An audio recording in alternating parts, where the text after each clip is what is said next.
Hi guys, I'm listening to Spotify right now.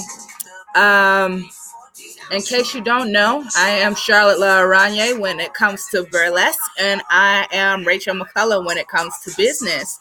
I am founder and executive producer of International Black Burlesque Company. Um, we are the original Black Burlesque, not the first, of course, but we are the original. We have made it relevant, and it is what it is. Um, I am going to do my best not to be petty on these YouTubes, and I will tell IBBC's story till the cow comes home. The cows come home. International Black Burlesque Company started in 2013, I believe. When it was International Black Burlesque Performers, which was a mini social media experiment to gather up for me to gather up in my troupe where I was at in the city of Detroit for us to gather up a database of Black burlesque performers. I actually began to post content about lingerie for Black girls, makeup for Black girls, things like that that were already topical on the internet at the time, and you know, it moved into producing shows. The reason why I started IBB, the reason how I started into burlesque, actually, yeah, you're gonna have to get over it. It's very sincere and candid on my webcam right now. We are working on it, but this is what we got, and we're not gonna sit here and wait until everything's perfect. Again, that's how IBBC started. I produced my first show in 2015, I believe, and it was Black Starlets Throughout the Ages. And each burlesque performer that we had perform represented a Black celebrity. We had Diana Ross. We had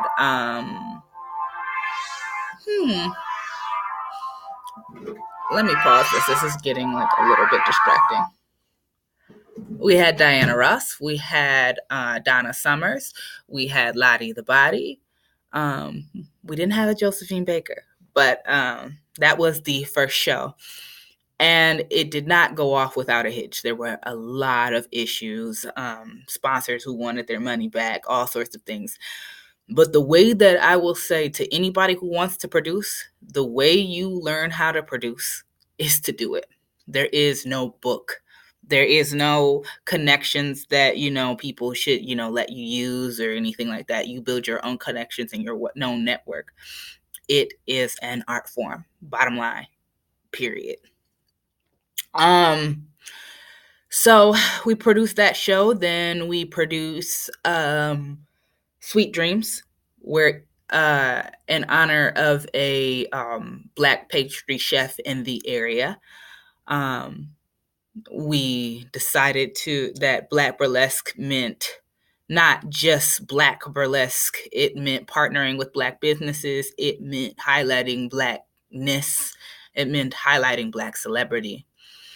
Then we did Rock Me Baby, which has been a show from other people, but the motif has also been used. Brown Girls Burlesque did a show called Blues Gave Birth to Rock and Roll. So we had a show, we featured Screamin' Jay Hawkins music, all sorts of things. And that was the first show that I had paid everybody, paid for the travel. And yeah, we still were getting sponsorships and things like that. The sponsorship story was basically, I had seen a burlesque show that doesn't run in Detroit anymore called Decadence. And I saw that they had all these sponsors, and I was like, well, why not me? I mean, yes, festivals get sponsors, but why not regular shows? Why shouldn't regular shows have sponsors? So I got sponsors for each and every single show. With the help of Ben. Then after that, after Rock Me Baby, we began. Oh, forgot. Before Rock Me Baby was the first Noir night in that same year of Sweet Dreams, where we partnered with the Black Sex, what is now the Black Sex Matters, Black Porn Matters movement. We did Noir Night at the TV Lounge. It was not a good show. We did Noir Night. We were going to do the Noir Night the next year, and the TV Lounge canceled on us because Black Milk was coming, and they were ill prepared and they didn't schedule correctly. So we went into the tangent and we produced Noir Night for 1 year, and we did it actually in the Hastings Streets Ballroom, and we sold out. We were basically, I won't say the first Black people ever, but we made it popular for Black people we opened the door for Black people to produce their shit at the tangent. So we did that at the Hastings Street Ballroom. Then we did Noir Night, the most recent one, the most recent Noir Night before we canceled it as a whole, in Detroit. And that returned on its investment immediately. Now that's just the, and I didn't pay any performer under $100. We paid for travel and lodging. And we had performers from New York come in, and that was the closest to international we got. Now, that doesn't mean we didn't have a hitch. I mean, people were making fun of international as much as they fucking could when they, were hating on us. But that was just the history of that. We decided to be a defense mechanism on the racism that Black burlesque performers are facing, particularly in New York, the Midwest, and the South. The recent spat and controversy was with Amber Ray, with regards to the More on Less exhibit, which I still have receipts for, that didn't feature Black neo burlesque stars, which is why I'm seeing, Beehoff and what is that? Viva Las Vegas scramble to get Black burlesque performers, which I'm glad they're getting more Black burlesque performers. Egypt Black Nile was a good one. As we know, Jeez Louise was the first Black Viva Las Vegas.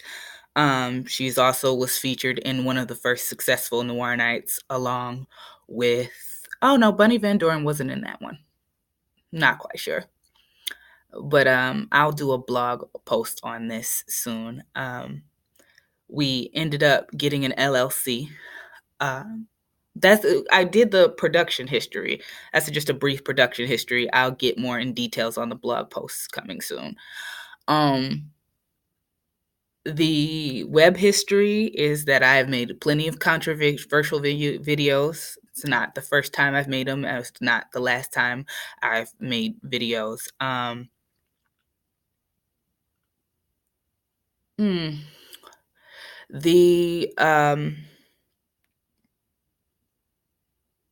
Our internet presence had been known on BuzzFeed.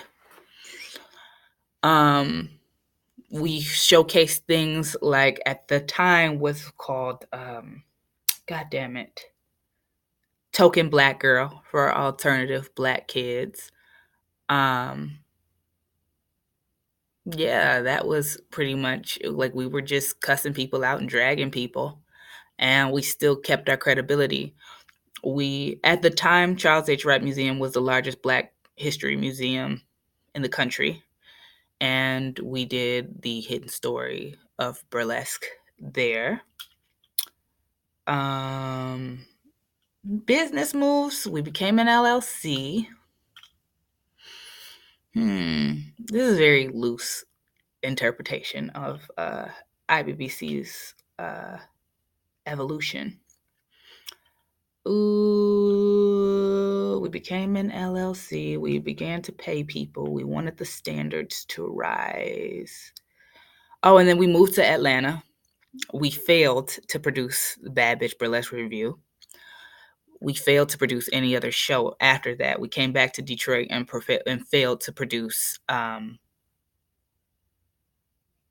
noir night in the city of Detroit.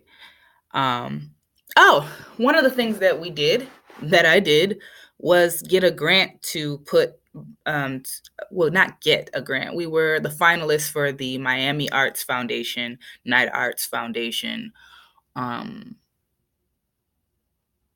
Night Arts Challenge.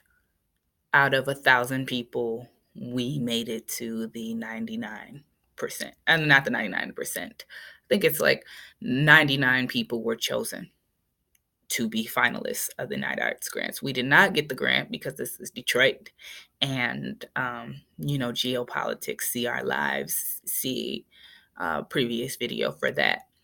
But yeah, that's pretty much what we've done. I mean, we're Black history in the making. We've always been revolutionary. We've always been trendsetters. We've always been fire starters. And we do not intend to change. Today, now, we are revamping the brand of International Black Burlesque Company. And we have 3 executive producers, hoping to get a 4th. And we're located in Detroit and Miami.